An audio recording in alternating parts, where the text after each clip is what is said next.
Hi, this is Scott Garibay, and today I'm going to be talking about Rule Zero.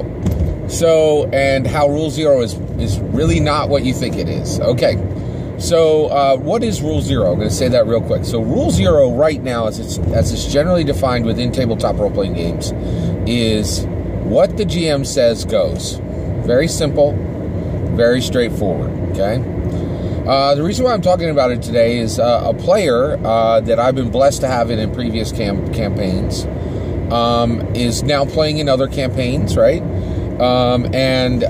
This player reached out to me and said, hey, some of my friends are playing in a D&D 3.5 tabletop role-playing game, and the game master the dungeon master is abusing Rule Zero. Should they talk to that dungeon master? And I said, I thought about it, and I was like, no, they should not talk to that dungeon master. And the reason why is, okay, so I'm actually doing a video because I think it is a complicated question, and my answer is a little bit complicated. And one of the nice things about this platform is we can talk about complicated things. All right, so here's why they should not. So, and also, I'm just going to say, one of the things in my head, a lot of things overlap. Venn diagrams are always in my head, right? So we're talking about tabletop role-playing games here, but we're also talking about modern life. And I have this new belief in modern life that the vast majority of critically important information is never said directly or verbally, is never said directly to the person who needs to hear it. It's part of our new social structure where open communication is dying very, very quickly. Okay, now there is a ton of communication that's happening, but very, very little of it is actually open communication. And I love open communication. I wish that open communication were valuable, but it's no longer valuable. And the reason why is, the vast majority of times when somebody is saying something to someone else, that person already knows that thing, right? And the issue is not that people are misunderstanding or lack knowledge, it's that they disagree, right? So here you have a game master who's saying, has had a situation in the game, and a player said, XYZ, I want this to happen, and the game master said, that's not going to happen. And the reason why is Rule Zero. I am the game master, and this is what goes. Now, let's talk about this, right? Okay, the players could go and say, "Hey, you're abusing Rule Zero, right?" And here's why, and then they would give a rational reason why, right? And I think half the channels on YouTube would tell you, "Oh, that conversation is going to turn out great." It doesn't. It does not, right? This game master, who's using Rule Zero, is not doing it generally because they lack knowledge. It's because they have a very specific view of themselves as a godlike figure in the game master role, and they want to play that role, right?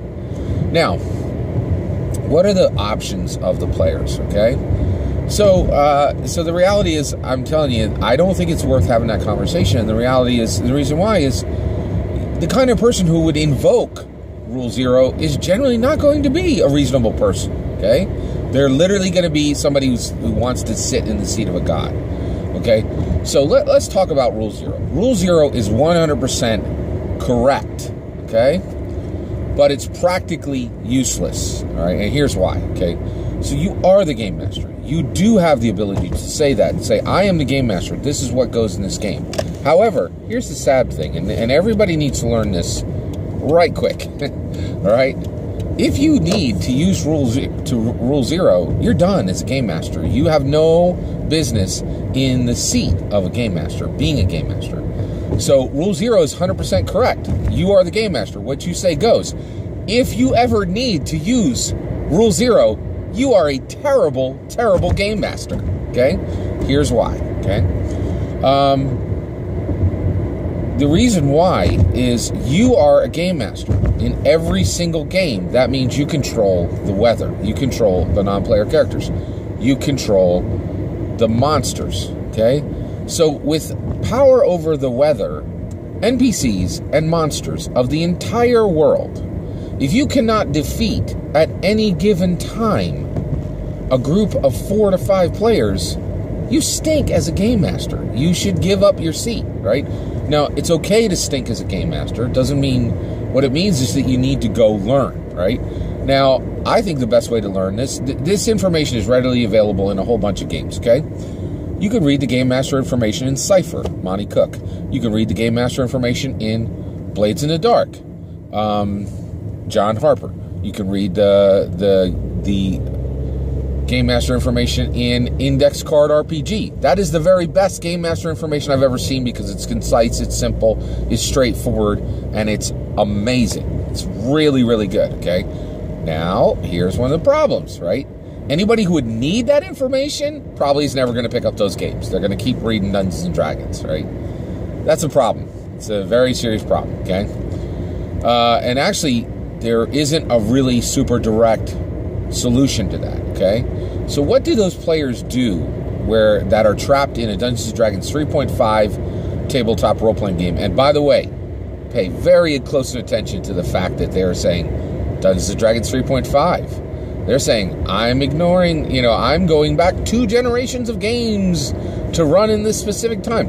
That is absolutely connected to the fact that this GM is abusing Rule 0, right? So these players, right, they're stuck in a game where the game master is abusing Rule 0. Okay, so what can they do, right? Well, they have 2 primary options, in my opinion. They can orchestrate a TPK, right? Or they can orchestrate the death of their own characters, right? And they have complete control of their character, right? So they can literally say, they can take actions which will lead to the death of their character, and then there's no need for them to be at that table anymore. Okay, that's one way to do it. And if the game master's, why are you doing this? You're saying, well, right now in the game, I feel like this is the best option I have, right?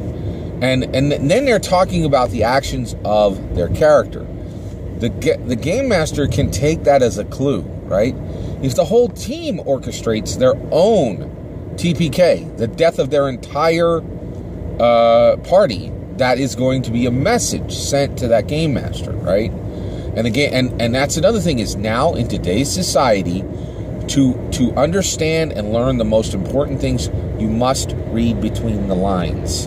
The important things will not be said to you directly. They won't, okay?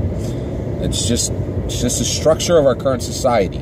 And I'm past complaining about it. I'm at the point where I'm understanding it and now utilizing that knowledge and using it to my advantage, right? Okay?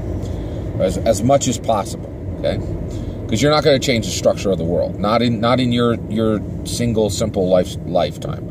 Maybe there's 1 in 1,000 people that can change the entire structure of the entire world. A few people like Galileo or Steve Jobs or something like that. If you think you're that person, give it a shot. That's cool, right? But generally, unless you think you're Galileo or Leonardo da Vinci, you should, just understand the shape of the world and then work within that shape, okay? All right, so with that said, they can orchestrate the death of their own character, or they can orchestrate their own TPK, okay, the whole group of players, and that removes them from the table. By the way, I want to talk for just a moment about short campaigns. This is why I do short campaigns. If you have a game, so if you're a player, these are clues that you are going into a bad game.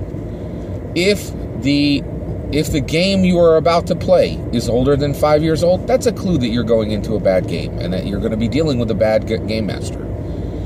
If you go into a game and you have very little control over your player character options, that is a huge clue that you are going into a bad game.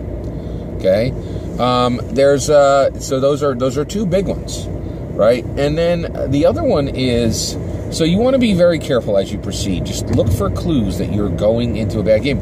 Here's another one. This is big. If your game master does not tell you how long their game will be, that is a bad game. You're going to have a bad experience in that game generally, okay? And I am a huge fan of 3, 5, 7 sessions. So I build campaigns that are 3, 5, or 7 sessions. When that campaign is over, everybody's had fun, everybody's had a good time. And what if I failed as a game master? What if it wasn't fun? What if everybody didn't have a good time? This is a natural off-ramp for everybody to bow out of the game. And then when I send out my next invite, right, they can say no. Like they can say, "Oh, I'm sorry, I got a lot coming up," or whatever, whatever they say, "I can't make this one," or they don't even need to respond, right? By the way, if somebody gives you no response, it's always no. It's always a no. Just read as a no. Your life will be infinitely simpler. All right, so you have that situation where you are going to then. And so you really need to have, and the other thing is on the game master side, just so you're aware, if you have a jerk player, you could absolutely get jerk players, bad players, right?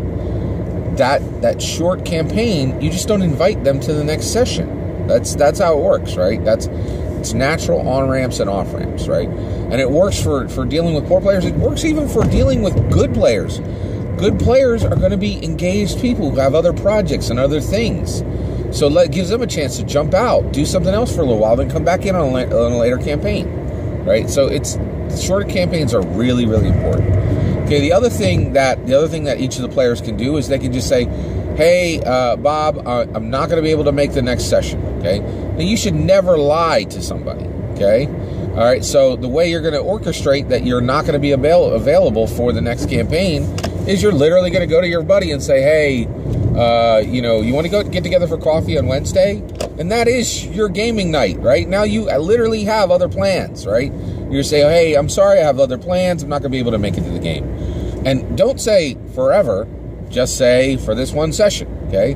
Now, give that game master a chance, and they may get that from 2 or 3 of the players who are saying, "Hey, I can't make the next game." So when they have 1 player or 0 players for the next game, you might have communicated your message in exactly the way it needed to be communicated, okay?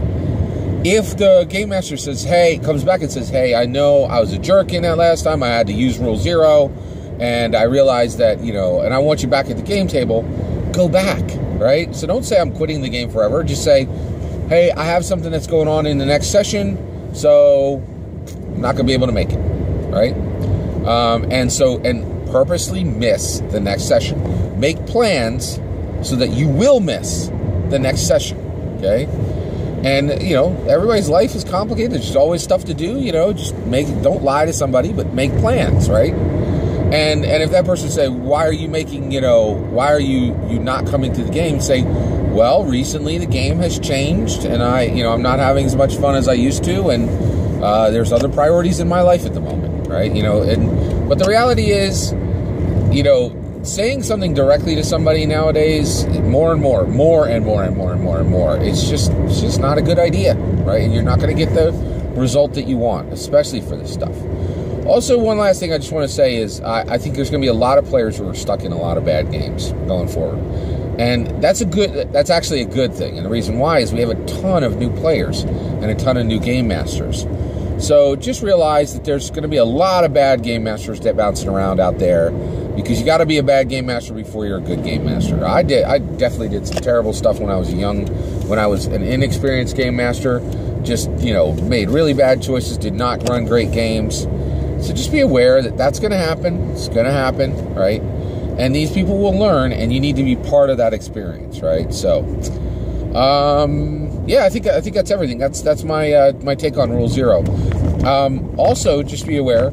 So we did talk about Rule 0 being actually true, but it's practically worthless. You can never use it. Also, I will say that today, in my opinion, there is a new Rule 0, and I'm adding this last because this is just for this is another harsh reality, right? So I'm going to say what the new Rule 0 is, right? But again, the only people who will actually acknowledge this or hear this or ever really take it to heart probably don't need it anyway. So it's a little bit preaching to the choir, but it's good to have the information out there. And maybe I'll get lucky in this game that, this information will kind of trickle down to somebody who needs it, or it'll go to somebody at a point where they're willing to hear it, right? So here's the new Rule 0. The new Rule 0 is you, as the game master, are 100% responsible for every single player at your table having a fun, safe experience. That is incredibly important, okay? And I wouldn't even say fun. I would say enjoyable, an enjoyable, safe experience, right? So that is, and the reality is, the Game Master has utter control. You control the weather, you control the NPCs, you control the monsters, okay? That means you can make whatever you want to happen in every single game. Even before you reach that point, you as the Game Master have 100% control of who is playing in your game. You do the invitations. If you have a person who you don't think is going to be a great player, don't invite them, right? So, and the other thing is, don't be afraid of small tables. Start a table with 2 players, right? 2 players, and they don't even have to be good players. Focus on them, right? And give them an incredible experience, right? And then let your players invite new people. That is the way to grow a game, right? And if your players are not inviting people to your game, understand that that is a signal, right? That is a signal, and you should pay attention to that signal. Thank you very much.